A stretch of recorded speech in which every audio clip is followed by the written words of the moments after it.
Bom, pessoal, então vamos lá. A nossa primeira mesa é de diafragma, tá? E aqui eu ouso trazer um pouquinho mais para vocês. Hoje, quando a gente fala em ultrassonografia, para ver músculo respiratório, a gente acaba avaliando outros músculos também. Então, a gente vai ter um pouco mais integrado sobre não só o diafragma, mas músculos acessórios também. Não tenho conflito de interesse a despeito das imagens. Bom, então quando a gente fala de músculo respiratório, obviamente, né, a importância disso para a gente, principalmente para nós fisioterapeutas que amamos músculo, né, é muito importante, e não só diafragma, né, a gente sabe que diafragma ele compõe aí de 70% a 75% de uma respiração tranquila, mas a gente tem os músculos extradiafragmáticos, que dão apoio no diafragma, nos casos de fraqueza e sobrecarga. E vocês vão ver alguns exemplos que músculo expiratório, também muitas vezes negligenciado, eles têm um papel fundamental na bomba ventilatória.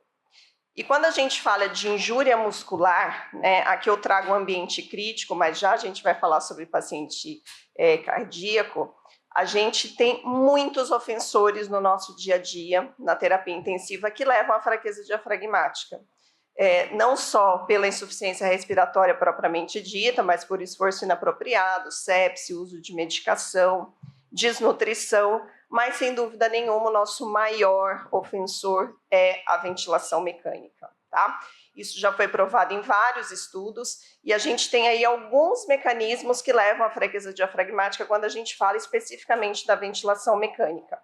Se eu dou pouco suporte para o paciente, isso leva à atrofia por desuso, né? Então, se eu dou bastante suporte lá na ventilação mecânica, isso é ruim.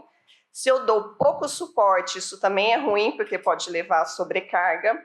E a gente sabe que o uso da PIP, ele abaixa o diafragma e coloca ele numa desvantagem mecânica.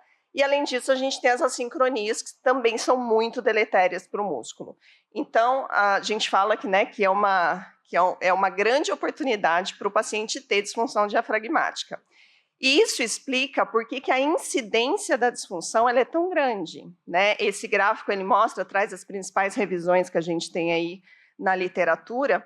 Pelo menos 60% dos pacientes já entram na UTI com disfunção do diafragma. Mas isso é pouco sabido, porque a gente até então não avaliava, né? E quando a gente fala de desmame difícil, isso pode chegar até 90%. Pois bem, né? E o que traz isso de desfecho?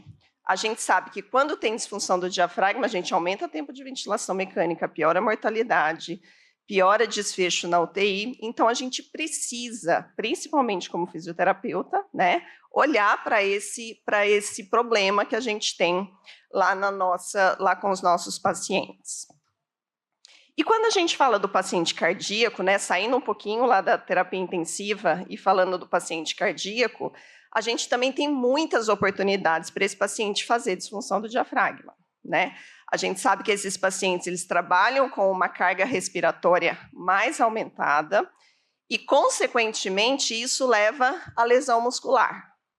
E a gente tem alguns mecanismos, que são mecanismos celulares, mitocondriais, de disfunção de célula propriamente dito, que também levam à disfunção muscular nesse grupo de pacientes, tá? E aí tá todos os artigos para vocês depois darem uma olhadinha. E aí, isso mostra para a gente, esse é um estudo que mostra que o paciente que ele tem disfunção do diafragma, que ele tem fraqueza do diafragma, ele piora na qualidade do exercício e ele piora também nos desfechos, tá? E quanto maior a classe funcional, aqui a gente está falando de insuficiência cardíaca, pior mais fraqueza esse paciente vai ter. E também tem uma incidência de até 60%, tá? E aí, outra entidade que a gente vê muito no nosso dia a dia, né? Nós lá no hospital somos um centro transplantador, a gente vê bastante disfunção do diafragma pós-cirúrgico. Isso é um risco, não é uma iatrogenia, é um risco da própria cirurgia, que pode acontecer por esses fatores, né? Se a mamária é ressecada, pode ter lesão por resfriamento, pode ter lesão direta no frênico. e pode ter, né, esse paciente um diafragma que é previamente fraco, que vai ter lesão no pós-operatório. Isso pode ser uma incidência de até 75%. Então, também a gente precisa, né, prestar bastante atenção nesse grupo de pacientes. E aí, né, a gente tem algumas formas de avaliar até então. Então, o que a gente tinha antigamente, né? A gente tinha que, se fizer tomografia, dá para ver legal o músculo. Se fizer uma fluoroscopia, dá para ver o diafragma mexendo. Se levar esse paciente para ressonância, o músculo é muito bem avaliado. Mas qual é, né, a aplicabilidade da gente fazer isso com o paciente, seja crítico, né, seja ambulatorial, qual é a possibilidade que a gente tem de fazer esses exames? A gente sabe que é muito, né, muito difícil a gente conseguir. E aí, hoje, a gente tem o ultrassom, né, que a gente vai lá na beira do leito, leva o paciente, leva a máquina até o paciente. A gente já tem equipamentos portáteis que a gente usa pelo celular, que a gente pode fazer de uma forma muito dinâmica. E essa figura é bem bonita, porque ela traz para a gente todas as possibilidades que a gente tem, né? Não é só diafragma. Então, a gente vê intercostal, a gente vê músculo abdominal, a gente vê transverso do abdômen, musculatura lateral. Então, dá para ter uma avaliação bem completa. E aí, o que a gente tem de diafragma propriamente dito? Quando a gente fala de avaliação diafragmática, eu falo que essa é a bíblia do ultrassom, tá, gente? Do diafragma. Então, quem quiser, tá aí para vocês, tá? Então, o que a gente tem de principais avaliações quando a gente fala de diafragma? A gente tem a espessura do músculo, e aí, quando eu estou falando de espessura, a gente está falando de trofismo. Quanto que esse músculo tem de massa muscular? Tá? A gente tem a fração de espessamento, que nada mais é do que a atividade do músculo, então vocês vão ver que dá para ver o músculo contraindo, e a gente tem a excursão, que é a mobilidade, que eu vejo quanto o diafragma ele se desloca em sentido caudal. E aí vamos ver um pouquinho da aplicabilidade de cada um deles. Então, a espessura, né, como o Vinícius falou, a gente utiliza em um transdutor de alta frequência, lá na zona de aposição do diafragma. Aqui tem uma figura que ilustra para a gente onde é a zona de aposição. Então, acabou o pulmão, na lateral, linha axilar anterior, a gente está na zona de aposição. E a gente consegue ver aqui, ó, que o diafragma ele toca a parede do tórax. Então, fica muito fácil da gente conseguir ir lá e ver quanto que esse músculo tem de trofismo, tá? Então, o que a gente avalia é, entre duas linhas, né? Eu sei que é difícil para quem não tem experiência com ultrassom, né? Passou um monte de imagem ali, um monte de gente ficou olhando, meu Deus, o que eu estou vendo? Tudo preto, branco e cinza, né? Mas aqui o diafragma, ele está entre, né? Ele está, essa medida aqui, bem nessa, onde está marcado aqui, que é entre duas linhas hiperecóicas que a gente chama, né, que é entre a pleura parietal e a pleura peritoneal. Então, aqui eu consigo saber qual é o trofismo, quanto que eu, né, os pacientes, nós todos, temos de massa muscular do diafragma. E o que isso significa, né? O que isso traz de informação para a gente? A gente sabe que o músculo que é pouco espesso, isso se reflete no quê? Na força que ele gera. Então, se eu pego esse paciente lá no baseline, faço uma medida dele quando ele chega no meu serviço, e eu acompanho isso ao longo do tempo, eu consigo ver se esse paciente está perdendo ou ganhando massa muscular. E o que a gente sabe na literatura? Quando o meu paciente chega e eu faço, né, a mensuração, se esse paciente perde 10% da massa muscular, isso já é prognóstico de pior desfecho para o paciente, tá? Então, isso é ruim. Mas esse paciente, a depender do curso dele na internação, ele também pode ganhar massa. Isso também é ruim. E aí vocês vão me perguntar, mas por que é ruim ganhar massa? Quando eu falo no ambiente do paciente crítico, ganhar massa no diafragma pode significar sobrecarga ou inflamação do músculo, tá? Então, o que a literatura traz para a gente? Esse é um estudo super famoso que a gente tem de diafragma, que mostra o quê? Aqui, né, no Y, a gente tem a possibilidade de sair da ventilação mecânica, e aqui no X, a gente tem quanto que o paciente teve de mudança do diafragma a partir do ponto que ele chegou, tá? E o que a gente vê aqui, ó? Se ele perde, é ruim. Se ele ganha, é também ruim. E isso está associado, né, a perda de espessura, ela está associada à atrofia, por desuso, e o ganho de espessura está associado à sobrecarga. Isso quando a gente está falando de ventilação mecânica. Então, o que é bom? Né? O bom é manter. Então, isso aqui serve para a gente como fisioterapeuta para quê? Será que, né, se eu acompanhar a massa muscular desse meu paciente, eu não estou favorecendo aí esse diafragma? Não estou, por exemplo, evitando que ele faça uma lesão diafragmática? Né? Então, dá para a gente acompanhar isso. E aí, o que a literatura traz para a gente, né, quando a gente fala de certeza do uso desse preditivo, né? Essa é uma meta-análise que saiu agora, recentemente, ano passado, que mostra para a gente que é muito bom a gente avaliar. Isso traz aí muitos bons prognósticos para a gente quando a gente acompanha esse paciente do ponto de vista da massa muscular. E aí, saindo da espessura, a gente tem a atividade, que é a tal da fração de espessamento. Então, o que é isso, gente? Quando a gente olha aqui esse vídeo, dá uma olhadinha. A gente consegue ver que na inspiração o diafragma ele espessa e na expiração ele volta à sua posição de repouso. É a mesma coisa de eu pegar o meu bíceps e contrair. Quando a gente contrai qualquer músculo, ele espessa, a gente espera que ele espesse, né? Então, no diafragma não é diferente. Quando ele contrai, eu vou esperar que ele ganhe força, que ele ganhe espessura, desculpa. Então, o que é a fração de espessamento? Nada mais é do que, a partir do ponto de repouso, quanto esse músculo ele ganha de volume e ele volta. Se ele ganha de volume, se ele ganha em volume, eu sei que ele está conseguindo gerar uma contração.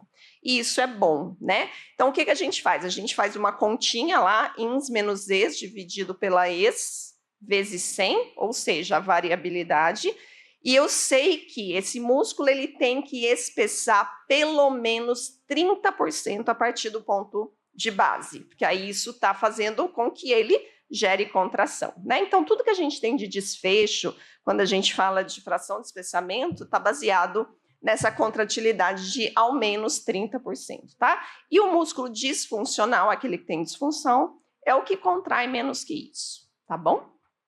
E a gente tem, né, de acordo com essa meta-análise que saiu, uma curva ROC aí de 0,8. Então, muito bom, né? Então, tem um preditivo de fato muito bom. Aqui a gente está falando de desmame, tá? E aí, pensando nisso, né, a gente falou lá, bom, não é bom espessar, mas também não é bom perder massa, né? O que a gente pode fazer aí durante o curso da ventilação mecânica? Essa é uma sugestão muito bacana, esse artigo também é um artigo bem citado na literatura, que fala que, durante o meu suporte, o que eu posso fazer? Né? Durante o meu suporte ventilatório, eu posso ir lá fazer uma avaliação com ultrassom e ver se esse músculo não está nem muito parado e nem contraindo demais, que é exatamente esse caso aqui, ó. Então, esse caso, notem que o diafragma está aqui, ó. Ele está completamente parado, não tem contração nenhuma. E esse paciente tinha acabado de chegar do centro cirúrgico, tá? Ou seja, não tinha nem dado tempo para ele ter disfunção. E aqui o contrário, ó, um diafragma que está contraindo bastante. Então, o que a gente pode fazer nesse caso? A sugestão é que a gente não mantenha nem muito parado e nem com uma contração muito vigorosa. Ou seja, eu posso manter uma fração de espessamento aí perto de 15% a 30%, tá? Para manter esse músculo não tão relaxado, mas também não trabalhando tanto, tá? E aí, por último, a gente tem a excursão do diafragma, ou a mobilidade do diafragma propriamente dita. Então, aí eu vou lá com o meu transdutor convexo, né, que eu avalio atrás da janela acústica do fígado ou do baço, e eu consigo ver o deslocamento desse diafragma. E o que é o deslocamento? O deslocamento é isso aqui, ó, a partir do ponto de base, o quanto ele consegue chegar no pico e voltar, tá? Parece uma curva de ventilometria, né? Então, por aqui eu consigo mensurar o quanto esse diafragma está conseguindo descer, tá? Então, aqui é um exemplo de um diafragma normal no repouso, tá? Uma excursão normal no repouso. Aqui nesse segundo exemplo, ó, por mais que a gente veja que tem contração aqui, ó, é uma melequinha só que contrai, né? Então, aqui a gente fala que é um diafragma parético. Aqui, como toda linha reta na área da saúde não presta, essa é mais uma, tá? Tá parado, né? E aqui a gente tem um conceito de contração ao contrário. O que vocês acham que pode ser isso aqui? Ao invés do diafragma descer, ele sobe. É uma respiração paradoxal, tá? Então, a gente consegue também verificar a respiração paradoxal pelo ultrassom. E aí, essa é a imagem que a gente tem, olha lá que bonito. Então, a gente vê a mobilidade propriamente dita, né? Que é da base ao pico, mas como eu estou avaliando ao longo do tempo, eu também consigo ver tempo inspiratório, tempo expiratório, tempo total do ciclo ventilatório. Então, dá para a gente fazer várias correlações, brincar bastante lá na beira do leito, principalmente quando a gente vai ver a sincronia, tá? E também tem uma correlação muito boa quando a gente olha na literatura. Aqui só trouxe para vocês um caso de uma paciente que era um pós-operatório nosso de transplante cardíaco. Essa paciente foi estubada, não fez ultrassom no teste de respiração espontânea e logo depois que ela foi estubada, ela entrou em falência ventilatória, tá? E aí ela foi reentubada, a gente fez o ultrassom e nós vimos que ela tinha uma respiração paradoxal, ou seja, ela tinha feito uma lesão frênica bilateral, tá? Então, tinha um distúrbio na mobilidade e a fração de espessamento, ó, você vê que aqui tem 0,13 na INS e 0,13 na ESA, ou seja, é igual na INS e na ESA. Estava completamente parado. E aí, isso para a gente da físio é bacana também porque me ajuda no contexto da reabilitação. Será que o que eu tomo de conduta está sendo eficaz? Então, dá para a gente também avaliar isso. Então, aqui é um exemplo, né? A gente começou essa paciente a fazer eletroestimulação, porque ela não tinha absolutamente nada de contração, ela não conseguia abrir válvula, então a gente começou bem devagar com a eletroestimulação, e a própria eletroestimulação a gente acompanhava com o ultrassom para ver se estava conseguindo gerar algum tipo de contração no músculo, tá?